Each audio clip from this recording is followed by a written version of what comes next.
Marhaba, welcome everybody. This is Cynthia Sample from Mayan Arab magazine, Turkey, and Decode39 News Agency, Italy. So here are top 5 news of the week from Decode39 News Agency, Italy, in English language. So first news comes that is from Italy. So Italy poised to reduce Chinese stake in national energy sector. Second news comes again from Italy. Is Italy risking its own Capitol Hill moment?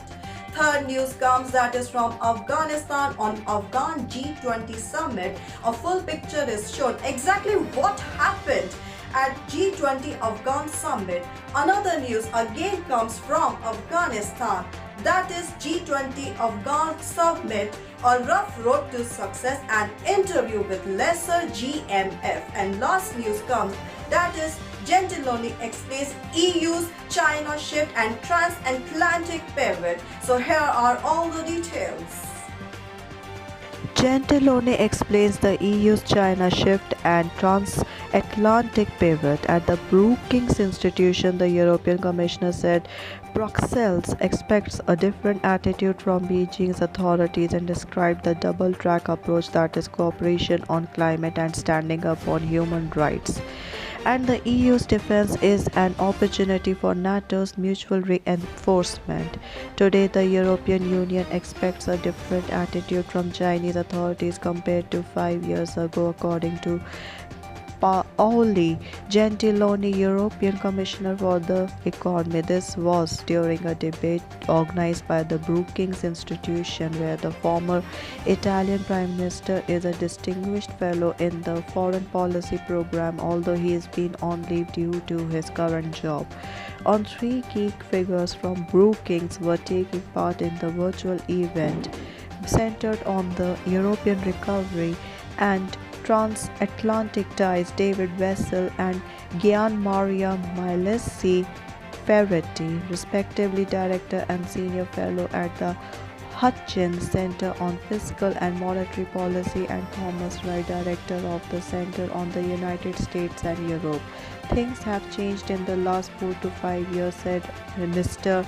Gentiloni. 5 years ago, the message from the Europe was let's do business, ask for a level playing field, support our companies in China. Then the lesson of reality showed us that we need to strengthen our political position if we want to keep the doors open for trade and investment.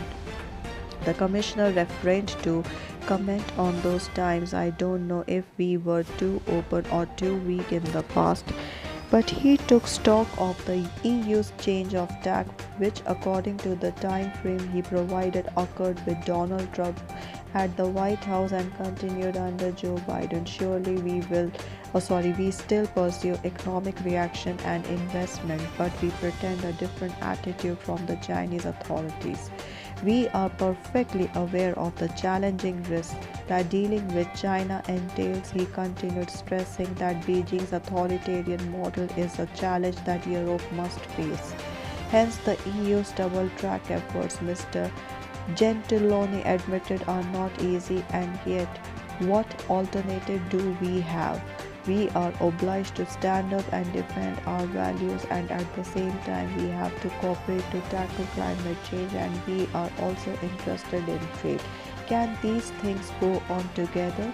This is a challenge, but I don't think we can accept the idea that no cooperation is possible on climate change and that defending our autonomy means disrupting all the global trade economy. Meanwhile, the transatlantic relationship has suffered some setbacks even with President Biden at the helm, like the withdrawal from Afghanistan and AUKUS security agreement between Australia, the United Kingdom and the United States, which was perceived by EU as a lack of good communication among partners. However, Commissioner Gentiloni believes that these things must be looked at from a longer perspective. from the EU's position, the new Biden administration is an extraordinary change for the better, especially because of the clear commitment and message on multilateralism. And the global taxation agreement is an example from this viewpoint, he added. The pandemic presented the EU with a challenge. For the first time in its history, it must adopt more independent industrial strategies on gas, semiconductors, raw materials, and throughout the healthcare and pharmaceutical supply chain. He said, adding the Commission is finally working after years of difficulties to defend our autonomy. But this must be done, as he remarked, ensuring that the single market remains an economy based on competition. When the EU talks about an autonomy strategy and common defense, as it has been doing for at least 50 years with very limited results, the EU perk up their ears. The conclusion of the Afghan mission reinforced the awareness in the EU regarding the need to try to play a more important geopolitical role, said the Commissioner. The question is whether this is a cause for concern or an opportunity for the EU's allies in the US, underscored the Italian. Thus, since the last decade showed that America is strongly committed in NATO and focused on the Pacific area, Europe could acquire some political weight in some areas that are very important to it, like the Mediterranean, North Africa, the Balkans, and this should be considered good news for NATO and the US-EU partnership. Hence why Gentiloni defines this process as an opportunity for mutual reinforcement.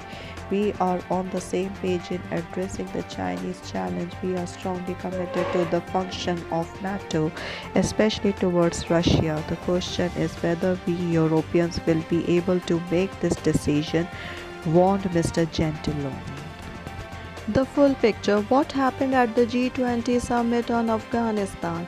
World leaders and their delegates met virtually for a lengthy discussion on the impending humanitarian crisis in Afghanistan. As president of the G20, Italy's Mario Draghi summarized the meeting's outcomes and mapped the way forward. The G20 Extraordinary Leaders meeting on Afghanistan came officially to a close with Italy's Prime Minister Mario Draghi, who had been organizing the event since hours after the fall of Kabul, appearing before the press to debrief. Meanwhile, an EU-US joint delegation was speaking with Taliban envoys face-to-face for the first time behind the closed doors in Qatar. The meeting in Rome entailed G20 leaders and ministers appearing virtually along with representatives from several other countries and international institutions. Discussions developed around two main issues, namely humanitarian aid and security, as participants offered their views on how best to address the Afghan predicament. Outcomes included a broad mandate to the United Nations to coordinate the efforts of participating countries and institutions to address the humanitarian crisis by shoring up the Afghan tattered economy to ensure that humanitarian aid can be delivered, all while avoiding the official recognition of the Taliban. Mr. Draghi also spoke of human rights and international terrorism. He also announced EU and US funding pledges and underscored the urge to maintain a multilateralist approach to the crisis, as has been done via the summit. His remarks are unpacked below. The UN's declarations before the summit. UN Secretary General Antonio Guterres had anticipated the G20 summit by declaring that the country was at a make-or-break moment. Speaking to reporters in New York, he called for finding ways to inject liquidity into the economy for it not to collapse while respecting international law and principle. If we do not act and help Afghans weather this storm and do it soon, not only they but all the world will pay a heavy price, continued Mr. Guterres. He also expressed concern regarding the state of Afghan women and girls, most of whom are being barred from working and studying. I'm particularly alarmed to see promises made to Afghan women and girls by the Taliban not being honored, he said. PM Draghi's debrief. Mr. Draghi began by acknowledging the shared awareness among participants with regards to the extreme gravity of the humanitarian crisis in the making. He also noted how the upcoming winter risked worsening the situation. I was going for the maximum emphasis on the best agreement possible, explained the Italian PM, and I remarked great availability to act and a substantial convergence of views on the need to tackle the humanitarian emergency. The aim, he said, was to reach a unified position. In practice, he continued, the summit resulted in a general mandate to UN, the great director of this operation, to coordinate the country's response and even act directly. All actors will work under this great umbrella, he added, and the UN will provide a roadmap on how to proceed rapidly with international aid. Mr. Draghi identified the need to avoid the economical collapse of Afghanistan and saving what little is left of the banking system as a chief urgency, as a complete fall would make humanitarian aid nearly impossible to deliver. Fighting COVID-19 is less of a priority but still an important issue, he added, because it could worsen the overall situation if left unchecked. The PM spoke of organizing aid and relief programs for migrants. He then moved on to human rights, remarking that the entirety of the summit touched upon the issue of women's rights, the need to guarantee female education and avert a 20 years backsliding as seems to be the case now. Responding to the humanitarian crisis will inevitably require keeping communications channels with the Taliban open. There are no alternatives, but this doesn't entail a recognition, stressed Mr. Draghi, adding such recognition will only be given by the international community when it will decide that progress has been made on human rights, schooling and education of women and so on.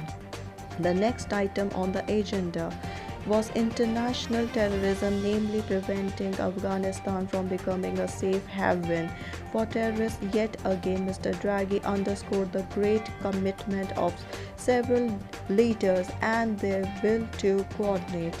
The first answer is to communicate, and that has been extremely valid in these years. Maintaining Kabul's international airport open is also a top priority, as it is essential to convey international aid. Likewise, including neighboring countries is essential, as they are at the receiving end of the untraceable Afghan migration, which is set to continue. Mr. Draghi then hailed the event as the first multilateral response to the Afghan crisis if one were to adopt a long-term perspective. He added, one could say that all in all, multilateralism is returning with difficulty, but it's returning as a working scheme of the most important countries in the world. Finally, he highlighted his invitation to other world leaders to work together as much as possible, especially in responding to the humanitarian crisis, as this could at least aid us in overcoming our inevitable differences of views on foreign policy. On this matter, there is no diversity of opinions. The EU and US funding pledge. The EU opened up the meeting by pledging Euro 1 billion to address the impending humanitarian crisis in Afghanistan.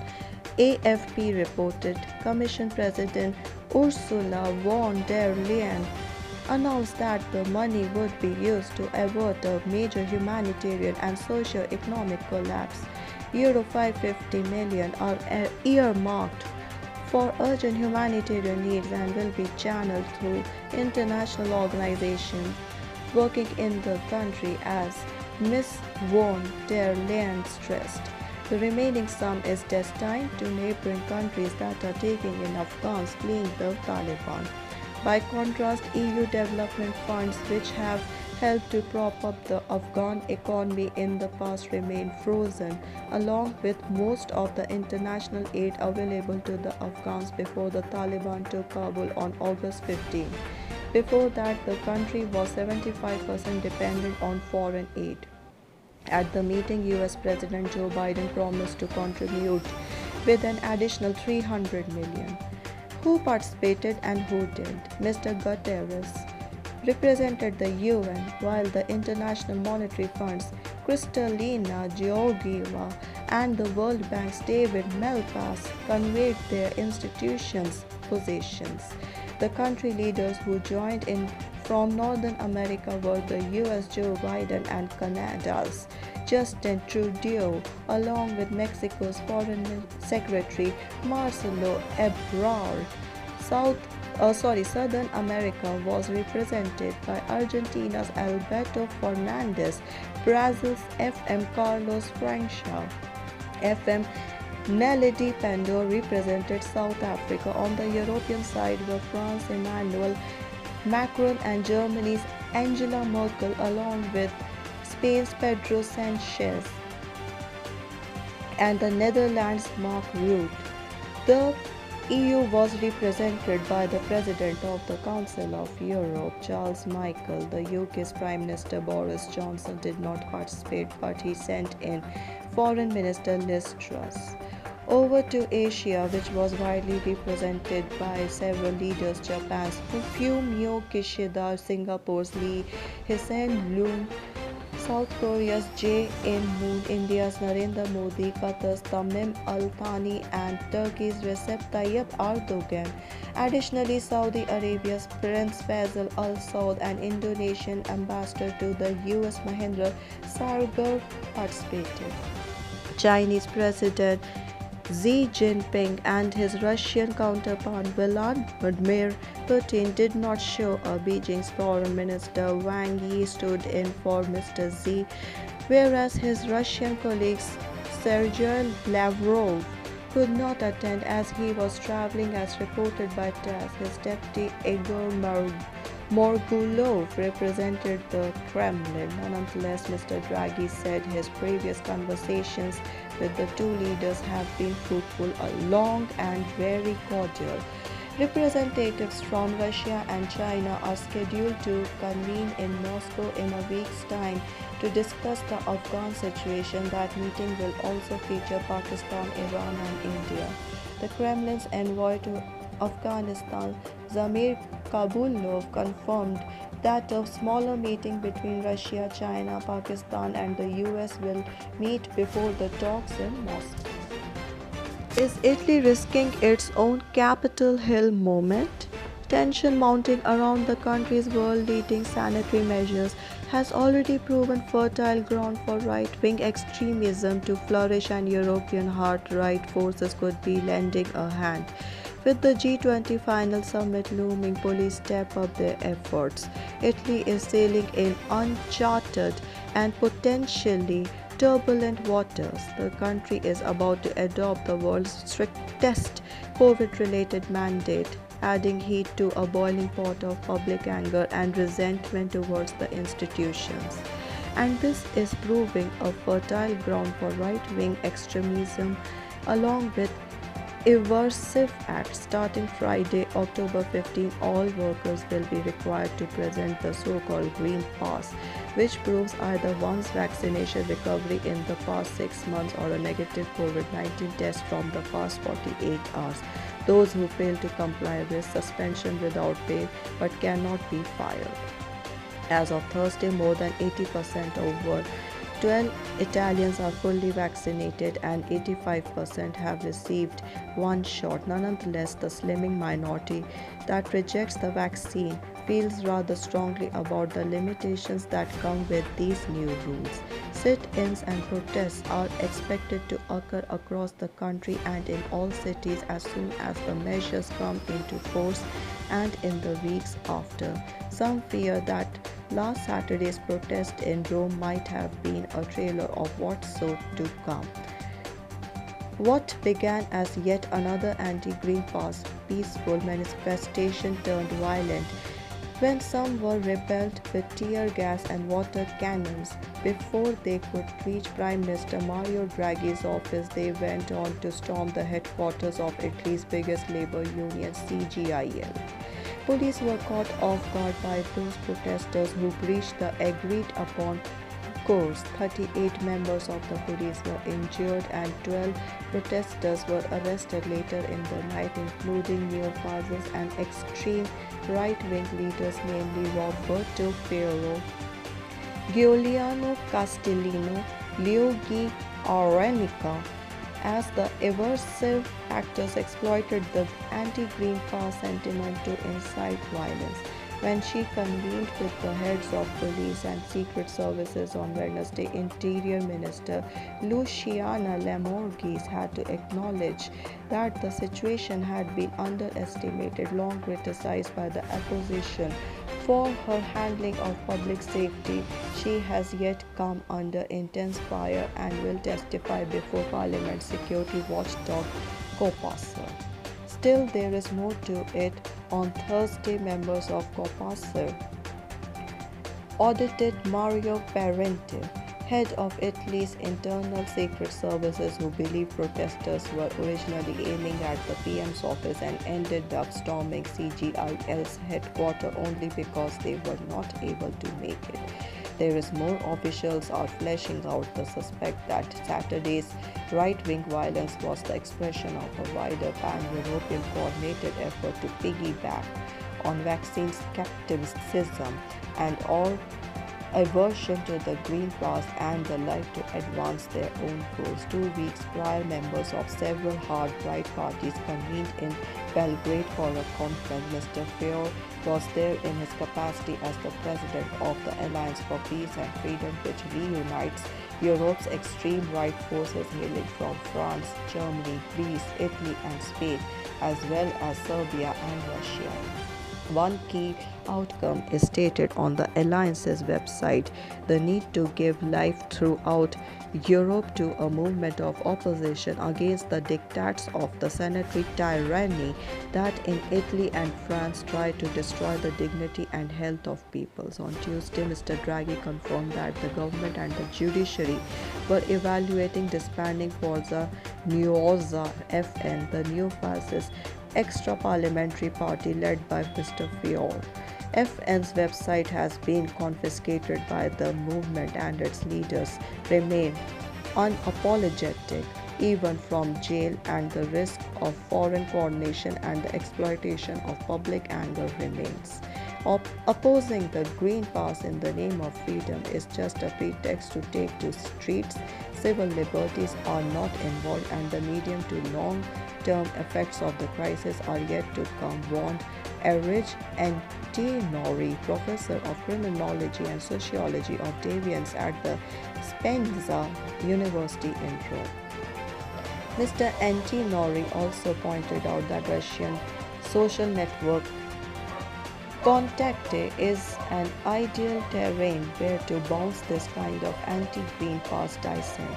Meanwhile, the various regional versions of Kremlin-sponsored outlets such as Sputnik Italia are all too happy to fan the flames of public malcontent with carefully tailored news stories. Meanwhile, Ms. Lamorgese released safety guidelines to secure the country in the upcoming demanding period. The new measures include reinforcing preemptive actions and tightening the surveillance of sensible objectives, as well as banning non-static protests and keeping them distant from sensible places. Additionally, at least 500 more soldiers will be deployed to reinforce the military's patrolling initiatives, especially in big cities.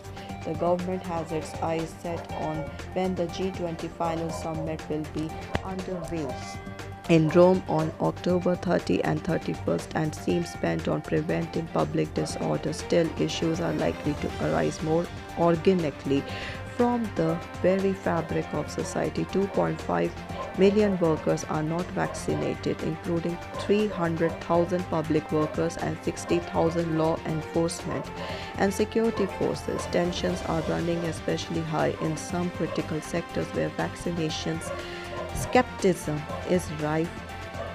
IL-Sol-24 estimated that roughly 50% of private care practitioners, 40% of seaport workers, and 30% of lorry drivers have not been jabbed. Workers in the major commercial port of Trieste have already announced they will be striking until the Green Pass mandate is removed, said their spokesperson to Republica. He added that almost all ports will stop operations, although that will hardly be the case judging from multiple reports. The Italian government is holding the line, going as far as resisting intra-majority calls to offer free COVID tests to those who do not wish to get vaccinated. Nonetheless, it notes that this world-leading effort might have unintended consequences. The coming days will offer a clearer picture of the effect of these new measures. Afghan G20, a rough road to success, an interview with Lesser, GMF. Ein Lesser, acting president at the German Marshall Fund, reads into the inconvenient truths of the G20 summit on Afghanistan and the need to talk with the Taliban, as well as the humanitarian catastrophe in the making and the fact that China and Russia cannot be excluded. The extraordinary G20 summit on Afghanistan took the pragmatic path under the leadership of the Italian presidency. A forum this large cannot possibly satisfy everyone because it stands in the way of national claims and strategies, be them from the United States or from China and Russia. Nonetheless, there is a to-do list from which to start that will determine the success of the strategy envisioned by Italian Prime Minister Mario Draghi. Here's what Ian Lesser, acting president at the German Marshall Fund think tank, told Decode39. Mr. Lesser, was not it a bit late to hold such a summit? Not at all. The work has just begun. We are facing a humanitarian catastrophe. Mr. Draghi made an excellent choice in calling for the extraordinary summit. Now it's time to move on to the facts and abandon some illusions. What illusions? Firstly, the Afghan crisis cannot be managed without speaking directly with the Taliban. Secondly, what happened in Kabul concerns us deeply. 2 months after the chaotic withdrawal of NATO troops, Afghanistan has disappeared from the newspapers' front pages. Nonetheless, the credibility of America and its allies depends on the handling of this humanitarian emergency. Xi Jinping and Vladimir Putin declined to intervene. Why is that? The G20 format is not ideal for the aspirations of China and Russia, which have a separate agenda for doing business with the Taliban and managing the power transition in Kabul. The differing views on the priorities matter too. Human rights are not at the top of the agenda, right? Exactly. Moscow and Beijing are not interested in upholding the Taliban's respect for human rights as a precondition to sending humanitarian aid. The same goes for migratory flows, which they want to deal with independently. Did the void left by Angela Merkel impact Europe? In this instance, it had a limited impact. Of course, her silent direction of European foreign policy is sorely missed, but Germany cannot face this challenge alone.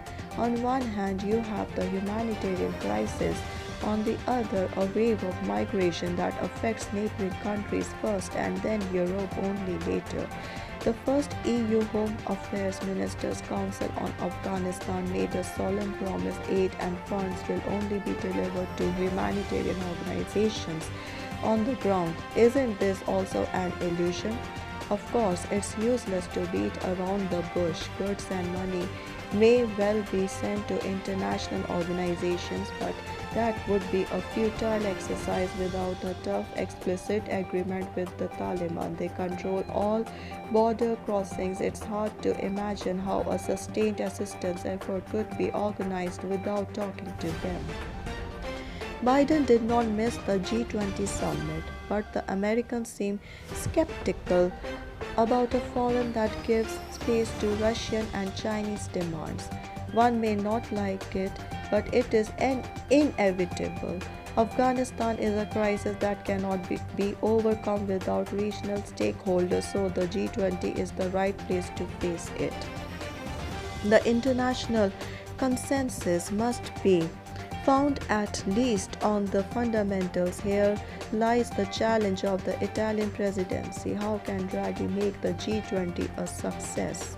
There are two priorities, the agenda and timing. First achievement would simply be putting the Afghan tragedy back at the center of the international agenda to convince the EU that its fate too depends on it. But time is not infinite. The more we wait to intervene, the more the world, US included, will feel the economic and security cost of an unstable Afghanistan. The US is less focused on Central Asia and more on Pacific Asia. Does it really have to worry about Afghanistan becoming a no man's land? There are no man's land. America has left Afghanistan. NATO no longer deems it strategic, and yet both cannot afford to pretend it doesn't exist. The return of international terrorism and radicalization on the ground are alarming signs. Meanwhile, Europe is debating over strategic autonomy, defense technology investments.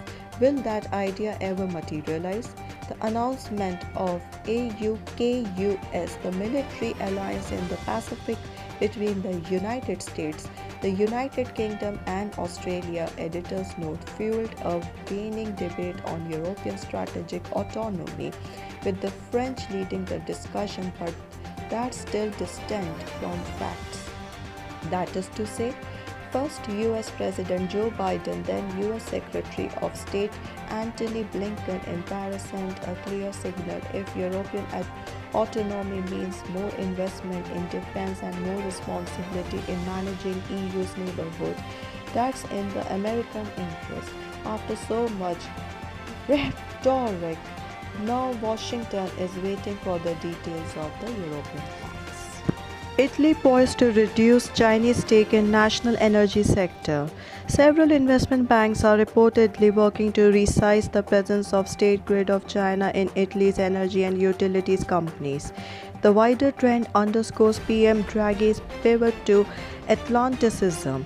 Bad news for China's ownership of state assets in Italy. Several investment banks are reportedly working towards a solution to reduce Beijing's presence in the energy and utility sector in line with a wider push to safeguard strategic assets from foreign influence. According to revelations obtained by the Italian daily Repubblica, the plan is geared at downsizing state grid of China.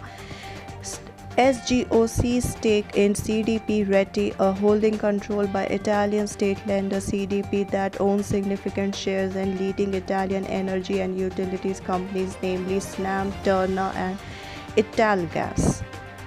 Back in 2014, CDP was in need of recapitalization.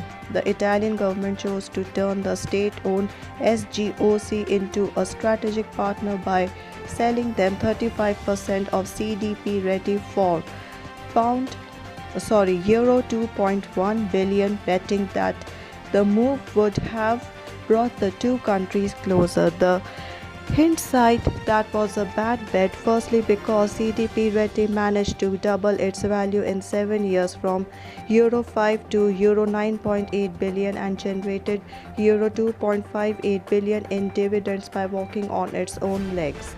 And secondly, the Italian companies participated by CDP Reti found themselves repeatedly competing against the Beijing bankroll partner in foreign countries.